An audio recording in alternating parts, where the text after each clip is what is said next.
অনেক সময় অনেক ছোটখাটো ঘটনাও লাইফে ঘটে যেটা পরে একটা সময় আপনি যে রিয়েলাইজ করবেন যে হ্যাঁ ওইটা ওই সময় একটা জাদুই ছিল। That's a nice surprise. Thank you very much. আমি মনে হয় এবছর প্রথম আপনাকে হ্যাপি বার্থডে বললাম। Well, এত আগে তো কেউ আশা করি বলবে না। সেই পর্যন্ত আমরা যেতে পারবো। আপনার কাছে যদি জানতে চাই জন্মদিন মানে কি? জন্মদিন মানে আসলে আমার কাছে মনে হয় যে লাইফের বিভিন্ন ফেজে এটার মিনিং চেঞ্জ হতে থাকে। এই ফেজে এসে আপনার এই কাছে কি ফেজে মানে? জন্মদিন মানে হচ্ছে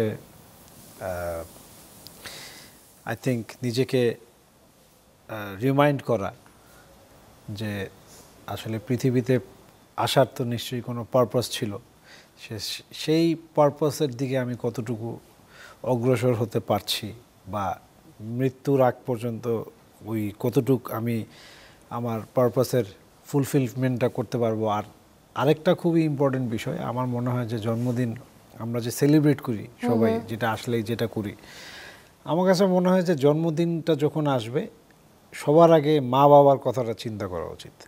বিকজ একদম তাই, তাদের জন্যই কিন্তু আমরা এবং গিফট যদি দেওয়া হয় তাহলে যার জন্মদিন তাকে না দিয়ে যারা জন্ম দিয়েছেন তাদেরকে দেওয়া উচিত।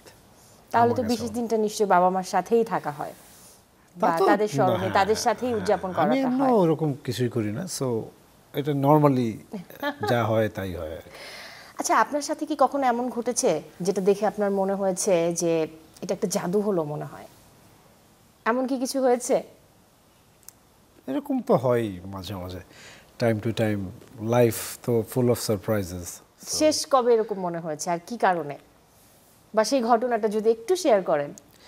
শেষ জাদুটা তো মনে হয় যে আমাদের যে কোক স্টুডিওর সেই জাদুতে আমি আসবো, কিন্তু আমি আপনার জীবনের জাদুর গল্পটা একটু শুনে নেই।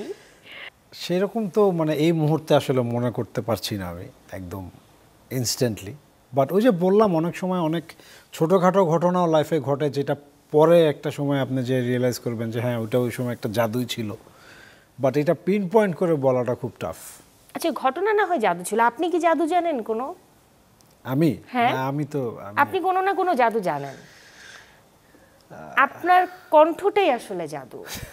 মানে এই জাদুতে, এই মায়াতে, মানে আমরা এমন বুঁদ হয়ে থাকি গান প্রেমীরা, মানে আমি কি বলবো, আপনার গান শুনে আমরা হারিয়ে যাই, আমার মনে হচ্ছে যে আপনি আসলে এগুলি এমনি বলতেছেন। না না, এটা সত্যি। বিকজ আমি তো এরকম কোনো কিছু আসলে ফিল করি না। বিকজ এত এই যেটা আপনি বলতেছেন এটা তো অনেক বেশি। আমি যদি কিভাবে এই জিনিস আমি অ্যাকসেপ্ট করব আপনি বলেন। যদি জানতে চাই যে নিজের কোন গানটা শেষ মনে হয়েছে যে বাহ, এই গানটা তো আসলেই জাদু হলো? মানে একজন সঙ্গীত স্রষ্টা হিসাবে কিন্তু এই কথাটা বলা খুবই টাফ। বিকজ আমি এটা সবসময় ফিল করি যে যে কোনো একটা গানের জন্ম কিন্তু একটা কোনো না কোনো অনুভূতি থেকেই হয়, সেটা হতে পারে কম বেশি।